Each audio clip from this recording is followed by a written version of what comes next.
নমস্কার, ইচ্ছা ডানায় আপনাদের সকলকে স্বাগত জানিয়ে আরও একটি নতুন ব্লগ শুরু করছি। আশা করছি আপনারা যে যেখান থেকে আমার ব্লগটি দেখছেন আপনারা সবাই খুব ভালো আছেন। তো রোজকার মতো আজকের ব্লগটিও আমি আমার রান্নাঘর থেকে শুরু করলাম। তো ওই যে হাজব্যান্ডের জন্য ব্রেকফাস্ট বানাচ্ছি। তো আজকে ঘুম থেকে উঠতে একটু দেরি করে ফেলেছি, তো ভাবলাম যে তরকারিটা রান্না করতে গেলে আজকে হয়তো খেতেই দিতে পারবো না, তো সেই জন্য শর্টকাটে যেটা হবে সেটাই করছি আর কি। তো এখানে আমি কিছুটা সুজি নিয়ে নিয়েছি, সেটাকে ঘি দিয়ে ভালো করে ভেজে নিচ্ছি। তো এর মধ্যে একটু নুনও দিয়ে দিয়েছি। আর আমার ঘরে এখন কোনো লিকুইড দুধ বা পাউডার দুধ অ্যাভেলেবেল নেই, তো আজকে ভাবছি এটা একটু কনডেন্স মিল্ক দিয়েই করব। তো আমি যেদিন সকালবেলাটা সুজি করি, সকালে তো ঘরে কোনো দুধ থাকে না, তো সেই সব দিনগুলোতে কিন্তু আমি একটু কনডেন্স মিল্ক দিয়েই করি। এটা যেরকম টেস্টও হয় সেরকম দুধেরও কাজ হয়। তো সকালবেলা এমন কিছু কিছু কাজ থাকে যেগুলো না করেই কিন্তু রান্নাঘরে আসা যায় না। যেমন নিজে ফ্রেশ হয়েছি, বাসি ঘরটা ঝাড় দিয়েছি, তো ওইগুলো করে আসতে গিয়ে একটু দেরি হয়ে গেল। এই তো সুজিটা রেডি হয়ে গেছে, এখন হাজব্যান্ডকে খাবারটা দিয়ে দেব। তো আজকে হচ্ছে বাবাইয়ের লাস্ট পরীক্ষা, মানে ওর সেকেন্ড ইউনিট টেস্টের আজকেই লাস্ট পরীক্ষা ছিল। তো এখন ভাবছি বাবাইকে তুলবো না, আগে সকালে মানে দুপুরের রান্নাটা কমপ্লিট করে তারপরে গিয়ে ওকে তুলবো। তো এই যে মাছটা আগে থেকে আনা থাকলে, মানে মাছটা কাটা ধোয়া থাকলে রান্নাটাও কিন্তু খুব তাড়াতাড়ি হয়ে যায়। তো আগের দিন যেহেতু মাছটা আনা ছিল তার জন্যই আর কি তাড়াতাড়ি করে রান্নাটা করে নিতে পারছি। তো ওই যে কিছুটা মাছ ভাজা করে রেখে দিলাম, আর কিছু মাছের ঝোল করব। তো এই যে আজকে কিন্তু ঝোলের মধ্যে একটু সর্ষে, পোস্ত আর নারকোলটা দিয়ে বেটে ওটাকে ভালো করে ছেঁকে নিয়েছি। তারপরে এই যে রান্নাটা শুরু করে দিয়েছি। তো এই সর্ষে বাটার তরকারি বা পোস্তর তরকারি কিন্তু খুব তাড়াতাড়ি হয়ে যায়, এগুলো কিন্তু খুব বেশি রান্না করতে হয় না। তো আজকে না খুব তাড়াতাড়ি আর কি আমার রান্না হয়ে গেছিলো। তো এই যে রান্নাটা এখানে কমপ্লিট হয়ে গেছে, আর যেহেতু একটু নারকোল দিয়েছি তাই কিন্তু গ্রেভিটা একটু গাঢ় হয়েছে। তো এই যে এখন রান্নাঘরটা ক্লিন করে নেব। তো অন্যদিন হাজব্যান্ড বেরিয়ে যাওয়ার পরে আমি যে ঠাকুর ঘরের কাজটা কমপ্লিট করে নিই, আজকে কিন্তু সেটা আর করা হয়নি। তো আজকে যেহেতু রান্নাটা একবারে কমপ্লিট করে নিলাম, তো ওই যে যেহেতু রান্নাটা আগে কমপ্লিট করেছি তাই কিন্তু ঠাকুর ঘরের কাজটা আজকে পিছনে রয়ে গেছে। তো রান্নাঘর থেকে বেরিয়ে তারপরে আর কি ঠাকুর ঘরের কাজটা কমপ্লিট করব। তো সকালবেলা এই টাইমটা খুব ব্যস্ততার মধ্যে দিয়ে কাটে আর কি, সব কাজই করতে হয় ওই আগে আর পিছে। তো এদিকে আমি চিমনিটাও ভালো করে মুছে নেব। তো এই যে কেরোসিন তেলের সাহায্যে না চিমনিটা কিন্তু খুব ভালোভাবে ক্লিন করা যায়। তো আগে আমাকে এত স্বচ্ছ দেখা যাচ্ছিল না, তো যখনই আমি কেরোসিন তেল দিয়ে এটা মুছে নিলাম তখন কিন্তু আমাকে একদম স্বচ্ছ দেখা যাচ্ছে, খুব ভালো ক্লিন হয়। আর আগে আমি যে ভুলটা করতাম, যে চিমনিটা মোছার জন্য বড় একটা কাপড় নিতাম, তো তার মধ্যে কেরোসিন তেল দিতাম, তো এতে করে কি হতো কাপড়টাতেই কিন্তু পুরো তেলটা অ্যাবজর্ব হয়ে যেত। তো এখন কি করেছি, ছোট্ট একটা কাপড়ের টুকরো নিয়ে তাতে একদম বেশি করে তেল দিয়ে আর কি চিমনিটা মুছে নিলাম। তো দেখলাম খুব সহজেই কিন্তু খুব ভালোভাবে ক্লিন হয়ে গেল।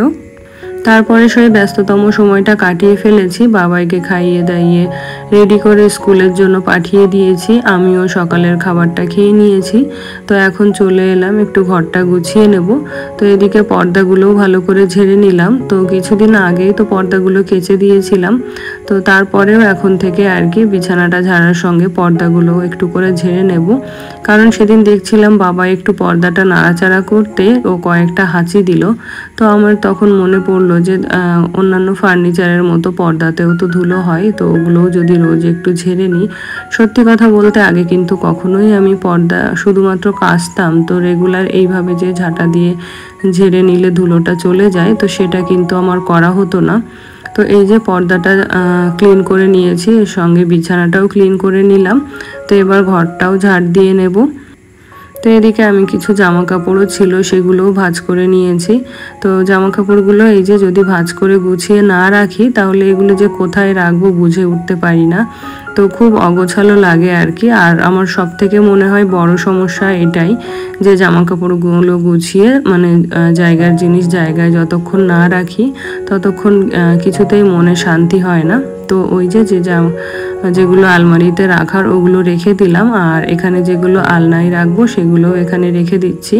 আর এদিকে হাজবেন্ডের গুলো, ছেলের গুলো, ওদেরও আলাদা আলাদা করে রেখে দিয়েছি। বাবাইয়ের আজকে পরীক্ষা শেষ হয়ে যাওয়াতে অনেকটাই কিন্তু টেনশন ফ্রি থাকতে পারবো। আর সামনের সপ্তাহতেই কিন্তু আমাদের গ্রামের বাড়িতে যে মনসা পুজো হয় সেই পুজোটা রয়েছে, তো সেই উপলক্ষে টুকিটাকি কিছু কেনাকাটাও করতে হবে আমার জন্য, বাবাইয়ের জন্য। তারপরে তো আমাদের পুজোর সময় ট্যুরে যাওয়ার প্ল্যান করা হয়েছে, তো তার জন্য কিছু শপিং বাকি রয়েছে। তো শুধুমাত্র বাবাইয়ের এই পরীক্ষা চলছিল বলে আর কি আমরা শপিং করতে যেতে পারিনি। তো ওর পরীক্ষাটা হয়ে গেলেই ভাবছি ছুটির দিন দেখে আর কি বেরিয়ে পড়বো। তো আমাদের গ্রামের বাড়িতে যে মনসা পুজো হয়, পুজোটাতে কিন্তু আমরা সবাই মিলে খুব আনন্দ করি। ওই 4-5টা দিন সবাই একসাথে হই, আনন্দ আহ্লাদ সব কিছুই হয় আর কি। তো দুর্গা পুজোটাও আমাদের কাছে যতটা ইম্পর্টেন্ট, আমাদের বাড়ির মনসা পুজোটাও কিন্তু ততটাই ইম্পর্টেন্ট। তো পুজোতে হয়তো দুর্গা পুজোতে হয়তো একদিন কম বেরোলেও হয়তো বেরোতে পারি, বা একটা দিন হয়তো নাও যাওয়া হতে পারে, কিন্তু বাড়ির পুজোটা আমরা যে কটা দিন ওখানে থাকি সবাই মিলে কিন্তু একদম সম্পূর্ণভাবে আনন্দ করি। তো সেই জন্য আমরাও ভীষণ এক্সাইটেড রয়েছি। তো বাড়িতে যাব, তার সঙ্গে আবার বাড়িতে পুজো, তো সেই জন্য কিন্তু মনে মনে একটু গোছগাছও শুরু করে দিয়েছি। তো অন্যান্যবার কিন্তু আমরা পুজোর 2 দিন আগে বা 1 দিন আগে ওখানে চলে যাই, কিন্তু এবার আর সেটা হবে না, কারণ হাজব্যান্ড ছুটি ম্যানেজ করতে পারেনি। তো সেই জন্য আর কি এবার আমাদের পুজোর দিনই যেতে হবে। তো ওই বাড়িতে গেলে হাজব্যান্ডকে বলতে হয় না, অনেকগুলো ছুটি নেয় পুজোর আগে পরে, আমরা টোটাল 8-9 দিন কাটিয়ে তারপরে আসি আর কি। তো এইবার বোধহয় আর অতদিন থাকা হবে না, বা পুজোর আগে যে যেতাম 2-3 দিন আগে গিয়ে আনন্দ করতাম, তো এইবারও বোধহয় সেটা হবে না। তো ওই পুজোর দিনই ছুটি পেয়েছে আর কি, পুজোর দিন থেকেই, তো সেই দিনই যাওয়া হবে। আর দেখা যাক ওখানে গিয়ে কতদিন কীরকম থাকা হয়, তো বাবাইয়ের শরীরের উপর ডিপেন্ড করছে সবটা।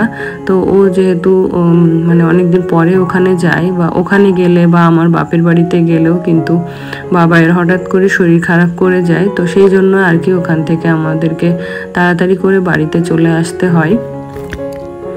তো ইচ্ছে আছে এবারের আমাদের বাড়ির পুজোটা আপনাদের সাথে ব্লগের মাধ্যমে শেয়ার করার।